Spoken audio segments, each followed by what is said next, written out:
It has been said that average people want you to stay average. Welcome to the Breaking Average podcast, the podcast designed to challenge you to break the mold that average has on the world. Each episode offers insights directly from those who choose to break average every day. Now, for the latest insights, here are your hosts, Paul Gustafson and Rick Morris. Welcome to another edition of the Breaking Average podcast. I'm Rick Morris, always here with my co-host, Paul Gustafson. How you doing, Paul? Rick, I'm fantastic. Great to be with you today, man. Here it is, man. We got a special one today, don't we? Yeah, it's our season finale. This is it. We're going to be wrapping up the season right here with our final of our how-to series. Today, we're going to be talking about the journey that we've all been on, hopefully, the journey that will continue to go on, but also an opportunity for us just to take a step back. How do we celebrate our growth? Yeah, I know. I think this is so important.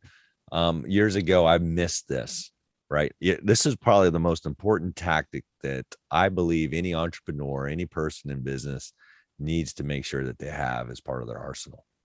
Because if you don't have this, then you're here's what I've experienced. When you don't celebrate your wins, when you don't celebrate your growth, then you kind of lose a little bit of the air under the kite. The wind in the sail kind of depletes, and you feel maybe even a little burned out at times. But not only that, those around you, they're just moping. They get tired. But when you celebrate the growth, when you celebrate the wins, boy, there's something there that I think is magical. And I think part of the hesitancy, Rick, to be honest with you, in terms of me at the times where I wouldn't celebrate that, was I was afraid, like, you know what, I don't want to get complacent. We'll celebrate the win, but it ain't over yet, right? So it's like the team that scores the goal, the first basket in a basketball game. They think, oh, we're going to run away with it. We're going to do good. And then they kind of drop down in their performance. I've seen this, like I used to coach soccer, and I've seen this so many times. The team that gets that quick goal at the beginning of the game, you see this in football, all of a sudden they kind of dial down their performance. And for me, I always was, it's not over until the fat lady sings kind of concept, where I was like, no, we got to keep going. Let's not celebrate yet. And that's true. I think it's important not to celebrate prematurely, but there's an element of recognizing how far you've gone and how far you've grown and how much of an impact you've already made, because that kind of gets the juices flowing again for everybody. So that's what I want to talk about tonight. Yeah. And I think it's really, we go through, I've got an app on my phone right now, just speaking of the fitness journey. So on my Orange Theory Fitness app, we have what's called benchmarks. And the benchmarks happen, several times a year in several different ways. So for a rower, there's a 200-meter row, 500-meter row, 2,000-meter row. For running, there's 12-minute run for distance, 1-minute mile, things like that. And what happens is every time you do it, it records in the app. So if you start to go back and look, so like for me, the first time I ran the mile, when I first started, I think it was like 11 minutes, 11:30. And then it went to 10:15, and it was like 9 something. And then I'm running a sub 8-minute mile now. But the point is you kind of go back. Now, I didn't celebrate. You can celebrate that growth, but you're still on the journey. But still, for you to go look back and go, wow, like I've improved by 4 minutes in running a mile inside a year, even though I've done it 3 times this year. You know what I mean? 3 times this year, and I can see those marks. There's that moment for you to sit back and go, I'm coming along in this journey. So the celebration doesn't mean the ending. That's the right. Celebration just means the recognition that their growth has occurred. I think it's the same if you've had a particular issue with some sort of trigger or something, like something normally makes you angry and you flash into anger and that kind of stuff. And somebody called you out on that. You had that moment to talk about it. And there was that opportunity at that point to grow. And then that situation occurs again, and you had this opportunity to apply it, and you did. That should be celebrated. One of the things I see often a lot, let's say that was something that was called out, and you've had now 5 opportunities, and 4 out of the 5 you've grown. And that fifth one, you kind of slid backwards. People will go right to that fifth one. That's right. And be like, oh my goodness, right? And you'll lose the credit for the 4 times that you actually went. Growth doesn't mean perfection. Growth means we celebrate when we have that opportunity to fix something or to overcome something. Yeah, this is so good. I almost think that of all the episodes that we've done, and we've done some great how-to series this season, Rick, it's been phenomenal. We've had guests on like Dan Pink. It's been fantastic. But I think this may be the most important topic that we've talked about all season long, because it's the one, it may be the one that most people neglect. And if it's not one that they neglect, it's the one that they get wrong. And you've hit some key points in just that markup. I wrote down, you get what you measure. You get what you measure. So the first question that I would ask everybody, and ask myself, is what are you measuring? What are you measuring? And what's important to your growth? What's important to your development? What's important to the impact that you want to make? Because when we start to think about, what's important to my growth? What's important to the impact I want to make? What's important to my development? Then we start to have some things that we want to look for. And, we got this thing called the reticular activating system. It's a powerful tool within the human physiological brain that allows us to kind of see things, 2 things. One, the goals and aspirations that we have, we're a little bit more aware. Our situational awareness is more highly tuned when we've taken some time to kind of identify those things. Like, oh yeah, there's an opportunity. Oh, that's it right there. Otherwise we might miss it. So our RAS, reticular activating system, kind of catches it. And some people say law of attraction. I'm not going to dive into that, but here's and I like that. I love those concepts of a law of attraction. But the point is that there's actually a wiring system that takes place. It's like a radar system that lets us see some of those opportunities there so that we can seize them, right? Little play on words, see, so we can seize on them. And that's kind of cool. But here's the other thing. So not only do we see those opportunities, and those opportunities can be disguised as challenges, but we also are now more aware of our growth along the way, which is really powerful. When a child is young, they don't really see, unless mom and dad have got that tape measure over there against the corner of the wall and they're measuring their height every month or so. They don't really feel themselves growing 8 inches in a year, right? Rick, did you ever grow 8 inches in a year? I think I did. Yeah. Yeah. Right. So you and I are both tall guys, and there was probably a stretch of time where we grew really fast. Other people may have noticed it, but we didn't notice it, other than maybe looking down at our pants and realizing, mom, dad, I need some longer pants. But once we start noticing our growth, man, it can compel us. It's a flywheel. You know what a flywheel is, right? Absolutely. Right. So Jim Collins talks about this flywheel concept. But guys, if we measure our growth, then we can really trigger our flywheel. We can start to see like, oh yeah, I want some more of that. I want to keep growing in that area, and we keep getting better in that area. And again, like I said, you get what you measure. And it really comes down to, and I want to talk about it in a minute, but I'm just going to seed it, let you talk next. But here's what I want to see: gains versus gaps. But I'll let you go. Well, yeah, I mean, the point is first, so how do you celebrate growth? To answer the question is you got to measure somehow, some way. Yep. One way that most people don't recognize, and it's really powerful, is a journal. Yes. But if you're not journaling, then there's something that's probably happening to you that is giving you that same impact as a journal. And that same power. And that's if you've ever been moved by a memory on Facebook. Yeah. A memory on Facebook is simply just replaying a journal. It's saying on this day, 7 years ago, you posted this. Yep. That's the same thing as your journal, in the sense that maybe you'll be a little bit more honest with yourself in the journal than what you're putting in Facebook. But at the same time, there's like, I can go, wow, that was 9 years ago that happened, or 5 years ago, or whatever that may be.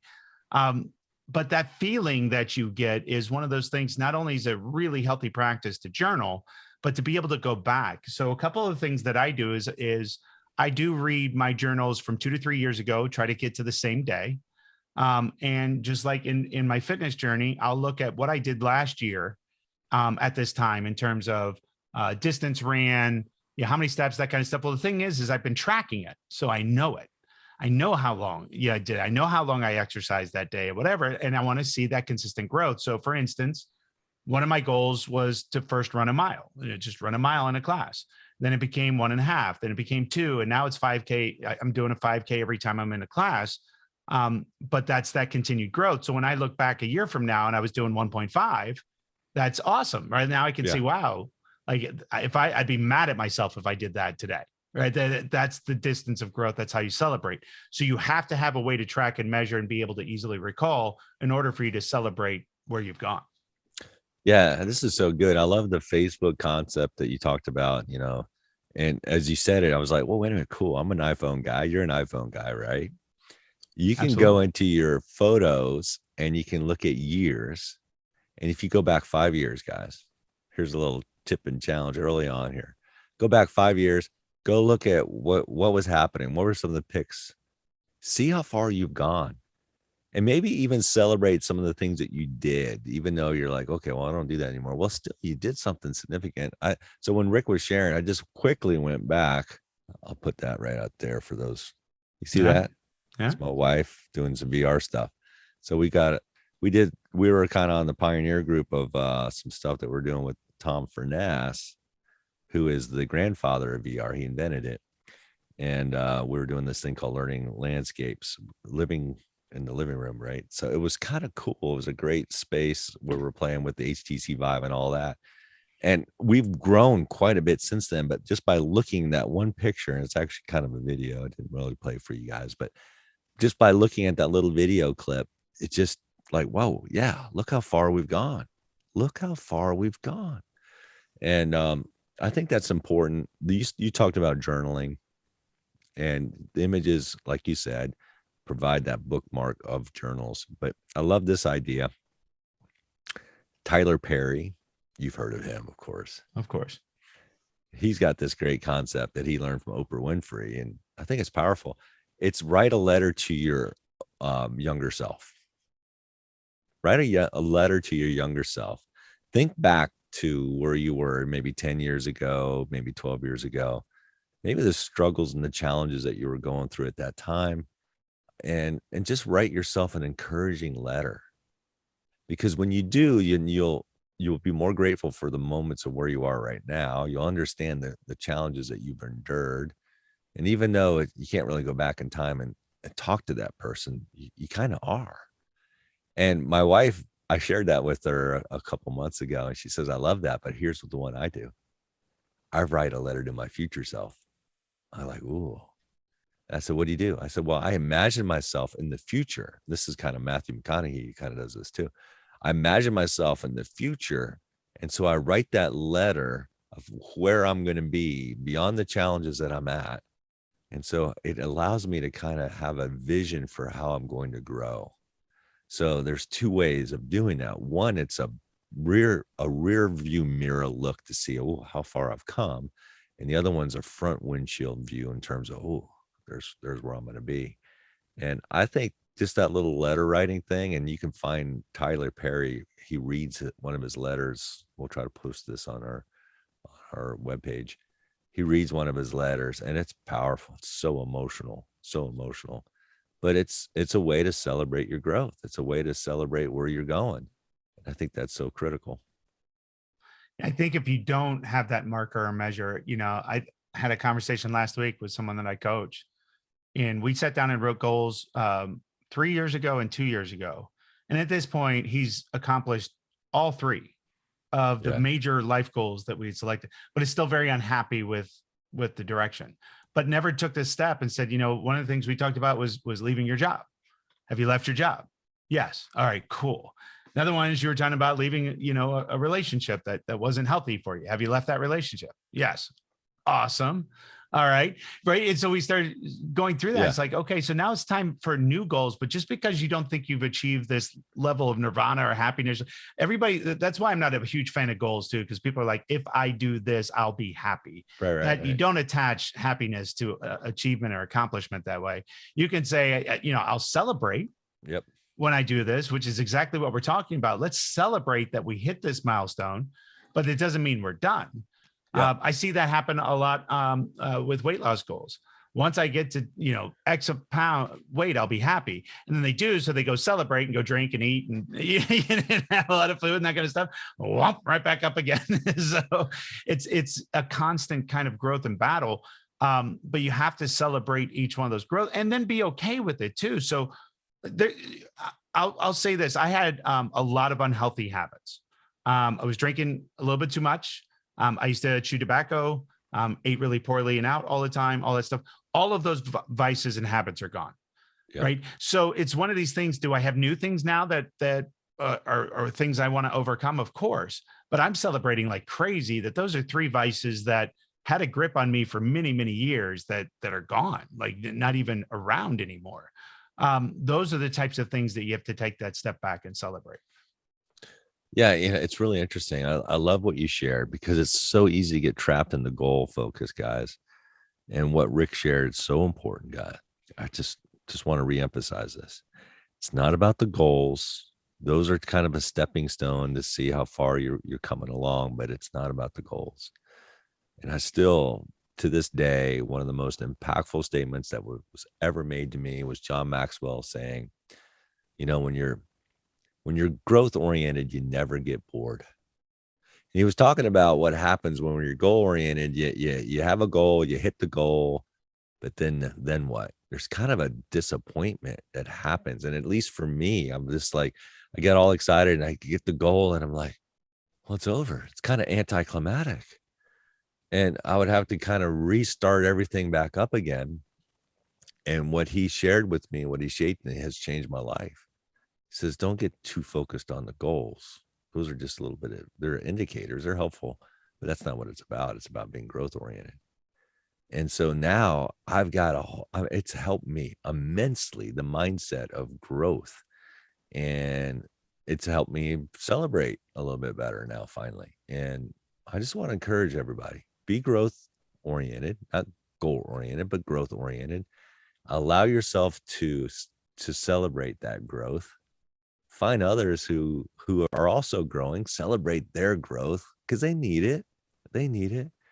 And boy, that makes an impact. And just stay on the growth track. Keep growing. Keep growing. And boy, that'll make a big impact. So, Rick, man, I know there's a lot here. Here's what we want to do, guys, for you. We're kind of making this a shorter episode today. We wanted to talk about this importance of celebrating your growth, and we will share a tip and challenge. But we're going to do something kind of cool. We've talked about a lot of things on the how-to, and a lot of those how-tos are about growth. Let's not lie. Under the hood, it's about, okay, what can we do to kind of grow ourselves and get better and do what we do. And so we're going to invite you guys to go back, rewatch, re-listen if you're an audio guy, re-listen to the podcast that we've done this season, the how-to series, and start to measure some of that growth. Think about how you can apply some of the things that we've talked about, maybe other things that we haven't talked about that you'll consider. The most important thought is your thought. And what kind of measurements can you put in there? How can you celebrate some of that growth and be okay with seeing, oh yeah, I have grown, and celebrate that. So Rick, you want to speak into that and then take us into a tip and challenge? Yeah. Well, the part of us celebrating the growth too is just to see the growth within the season itself. Yeah. And all the different topics themselves. So I think that's going to be really important to go through. For tip and challenge, I'll go ahead and just jump in. My tip is obviously determine what's important enough to measure. Like I've said this many times on the podcast before, where if you want to know what an organization cares about, check what they measure. And the same goes for you. If you're measuring the size of your bank account, but saying that you're not money focused, you may need to have some conversations with yourself, right? So you need to determine what it is that we're going to measure, and then put in some tools to measure that. That's the challenge. So the tip is to identify what to measure. The challenge is measure it. So for me, fitness was a big thing. Weight was the predominant factor, but more so than that was my health numbers. It was making sure that I was getting my blood tested every 6 months and looking at, cholesterol and liver and diabetes and all of those different things. That was the bigger marker than weight. So to me, it wasn't a goal on a scale, but more of a goal of a healthy lifestyle. But I picked about 7 numbers, and I've went all the way back to 2013 in terms of trending those, so that I could see that these decisions or these life choices that I'm making, I could see the growth and how that was improving. And then that gave me momentum to continue that journey even further. So that's my tip and challenge, partner. Yeah, I love it. I love it. Good tip and challenge. Guys, I mentioned earlier this idea. I planted a seed with Rick earlier on gaps versus gains. Read a book a couple months ago, Rick, that I think really speaks to this whole topic. And it's called The Gap and the Gain. It's Don Sullivan. I forget his first name all of a sudden. Sullivan wrote the book, fantastic book. And it really kind of opened my eyes, because sometimes, guys, I'll be honest with you, all I see are the gaps occasionally. I see what I still left to do, the things that are still undone, things that it feels like, you're never there, right? And this is kind of true for most businesses and entrepreneurs and leaders. We set goals. Okay. Yeah. If you're goal oriented, you'll set goals and you'll okay, wow, I'm never getting there, And that can be really depressing after a while, realizing, gosh, I'm always feeling like there's this gap and I'm not getting there. But I was challenged with this, and certainly with other people who are reading it with me. Like, wait a minute, it's not just about the gaps. I think we need to be aware of those gaps, but we need to look at our gains. There are gains in our life. There are things that we're celebrating, and we need to go back and realize, well, wait a minute, I've accomplished something. We've gotten past that. Like, I look at Rick and I see, Rick, kudos to you, man. Look at the gains in your life over the last year. Yeah. I mean, if you went back a year ago, you don't have to share with everybody, but your health was totally different than where it is today, right? For sure. Right. So I've seen changes from, in your family status, your health status. We're having fun on this. There are some gains in your life, and those are worth, it's worth looking back. And it reminds me, because Rick's an agile guy. I'm an agile guy. There's a reason why there's a third column called done, right? So we have this column called to do, doing, done. And the reason why that third column's there is to kind of give yourself some affirmation. Like, oh yeah, we've accomplished something, and it's worthy. It's good. It helps on the burn down charts. We are moving forward. We're progressing forward. Look at your gains, guys. Look at your gains. They're there, and continue to make those gains and celebrate those gains with others. So that's my tip and challenge. That's awesome. Yeah, for sure. Yep. In fact, it's how you get the 2%. One of the things in talking on measurement, but one of the things that I've always brought with me in my career is that 2% is of your life, of your job, of everything is going to go wrong. It's just nothing you can do about it. It's just the way it is. Problem is how do you represent the other 98%? So what a lot of organizations do is that 2% complaint, that's all the executives hear. So they think they have bigger problems than they really do, because you haven't been representing the other 98% of things that you're accomplishing. So a lot of times when I was coming in to turn around organizations, first thing I did was measure everything that we did, so we could show them everything that we did, so that we could show that what is happening really is that 2%. And that's an acceptable range of things that occur, especially in the technology world. So really love that point, and make sure that we're looking at the gains, but we've got to be able to measure and show. This has been a phenomenal season. Really excited to even kind of go back and re-listen to this with everybody else, which means we're going to be active. We'll be out there for you. If you hear something, you've got a question, something pops up, reach out to Paul or I on social media, and we'll be happy to answer anything you have, Paul. Yeah, it's so good. Yeah, great point. Because we're going to follow along on the replay on this for the encore of all our episodes on the How To series, because we're in a constant state of trying to get better, and we do have those gains, and we're going to celebrate those gains. And by the way, Rick, it reminds me, I had a colleague tell me, he says, make sure when you're sharing what you're working on, what the things are that we're looking at, that you highlight some of the things that have been done. People need to see that. Yep. And just a reminder, what you shared, just a reminder, let's be okay with that. I know we're humble. I know we don't want to do that, but last week, our episode was how to stand out in the marketplace. Maybe it's okay to share some of those gains, because that means you're adding value, showing you're making a difference in the lives of others. So guys, thank you for watching and listening to the Breaking Average podcast, season 4. Go back, listen with us as we go through the encore of this shorter season, but it's a powerful season, and I have loved this episode today too, Rick. So thank you, my friend. Thank you. And we'll see everybody next season. Thank you for listening to the Breaking Average podcast. If you loved what you heard, please take a moment to subscribe.